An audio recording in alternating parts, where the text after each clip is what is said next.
So that's how you got your start in board gaming. But then somehow you got involved in Southern Board Game Fest, our favorite festival down here, the end of March. How did you get involved in Snowboard?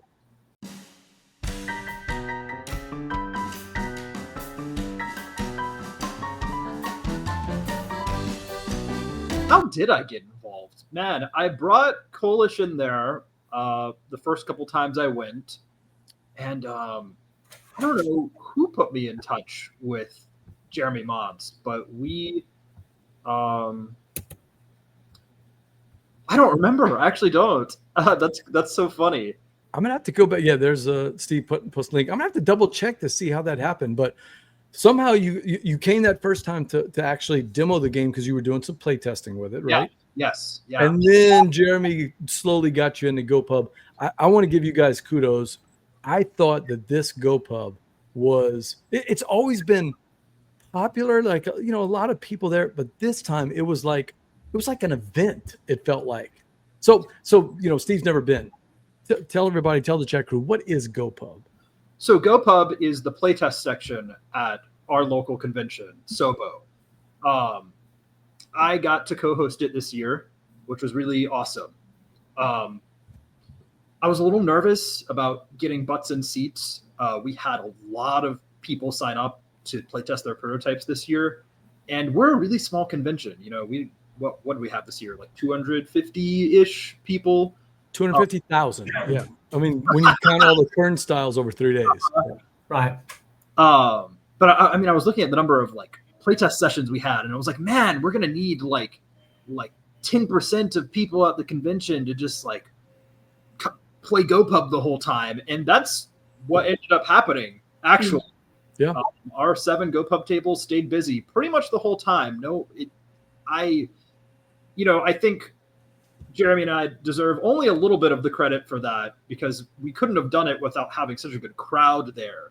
People were very willing and excited to jump into those play tests, which was it was pretty amazing to me. Especially if you've taken your game lots of places, especially in the earlier stages, sometimes it's hard to get testers, depending on, especially if it's kind of a laissez-faire, like fend for yourself type situation. But we got testers. We got plenty. Well, I'm one of those guys, unfortunately. I like to play games that are finished, and I'm a sucker for the beautiful art and the components and the experience and all that. And I don't always think in terms of designing, so I never know what feedback to give. And then I'm watching the people at GeauxPub this year because this is probably the most amount of time I've spent in GeauxPub because of the way the room was designed. It was every time I went to get a Coke or a candy, it was, which I only did one time the whole weekend, Steve, if my wife was watching. Yeah, right. One Mountain Dew and one Snicker bar. That's it. Yeah. But every time I went there, the GeauxPub was right next to it. And those 7 tables, Steve, were just hammered. People just constantly there. That's great. The designers themselves were, they were doing the Walt Disney thing. They were cross-pollinating.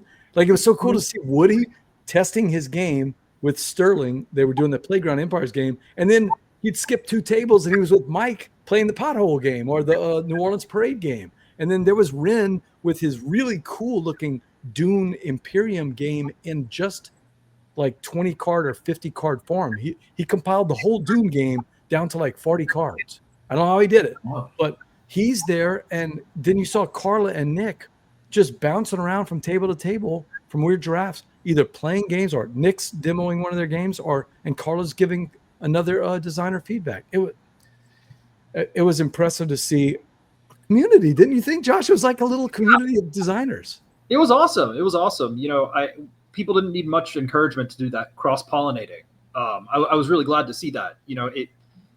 Part of me was worried, especially with some of the, people who've never done this before. Like this, for a lot of people at GeauxPub, this was their first time ever bringing a prototype to like a playtest section for public testing.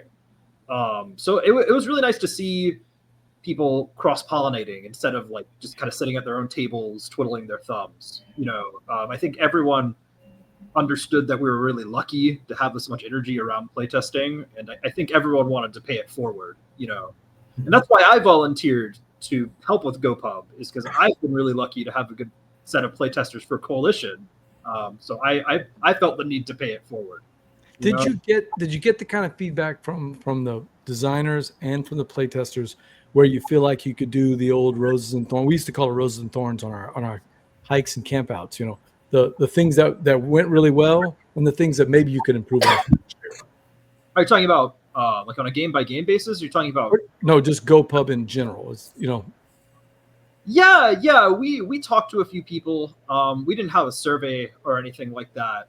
But we've got oh gosh, let me try to remember the conversation I had with Jeremy like a month ago.